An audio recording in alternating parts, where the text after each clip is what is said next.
Hey guys, welcome back to another video. Today I'm going to show you guys how to correctly configure your voice settings on Discord.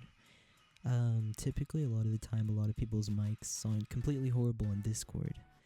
And even if their mic is fine, it may sound just completely awful on Discord with their voice cutting out, it's sounding really damp, barely any of the voice is getting caught. Or just, extremely loud background noises, or you can, just a lot of issues basically. So I'm here to show you how to properly configure it to make it sound, as your mic should, and with other features like removing your keyboard noise, whatever the hell. So basically, the input sensitivity is where, it would pick up your audio. By default, this will be turned on. Typically, I would turn this off. So after you turn it off, you'll get shown this big bar, and you'll see when you speak, this bar will move, and this is basically your volume of your mic. And one thing you want to do is just go completely silent, make no noise whatsoever, and just make it so your background noise is getting caught. And just move this bar over the point where your background noise is getting caught. So if I was being quiet, this is what I would do. I would put it around here, so random other audio like someone speaking in the background wouldn't get picked up and wouldn't make your mic go on. You can see mine is going to complete 0 because I'm using RTX voice, or NVIDIA broadcast if you want to call it that, on my audio software for my mic. So that's why mine is going to complete 0. I probably personally don't need this if I have actual noise suppression like that, but a lot of people do. So yeah. Now if you scroll down past all of these video settings down to advanced, but if you scroll down here to voice processing, you'll see echo cancellation. Now this is something that is just real stupid. It always ends up making your voice kind of cut out.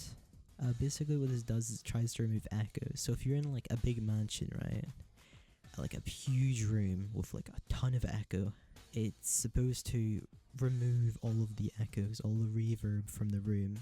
So if your room doesn't have an extreme echo, I would suggest turning this off. Now on to the next one, noise suppression.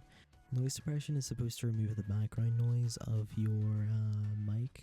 So if you had your keyboard, right, if someone could just hear your tapping of your keyboard, or your mouse clicking, or someone with a drill in the background, that would all get picked up. So if you don't have any background noise at all, if your mic does not pick up your keyboard, does not pick up audio from away, then turn it on to none. You can also listen to your mic if you turn this on, and just see if it picks up any background noise. If you try typing with your keyboard, or try clicking, see if it picks up any audio. Try turning it to standard. If standard still doesn't sound good and you can still hear a bunch of noise, then change it to crisp. But crisp typically messes up a little bit of the mic sometimes. It's kind of the similar situation of echo cancellation. It does make your voice sometimes sound really quiet at points, and does not sound very native to your mic's original thing. It tries to suppress the audio instead of just completely cancelling echo. But yeah, I personally have this on none because I already have noise suppression. I use RTX voice instead, and personally it's a lot better, but you need a RTX graphics card to even use it, I'm pretty sure.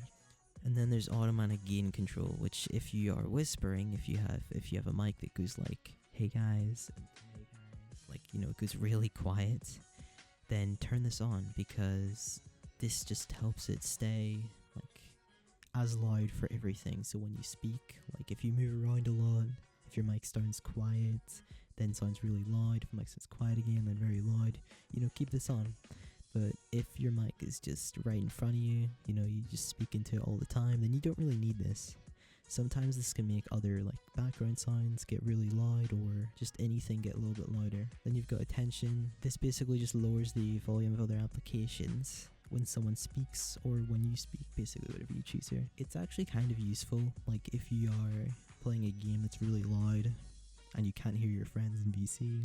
So yeah, I would just leave that to whatever you want. This is basically whatever you want to choose, basically.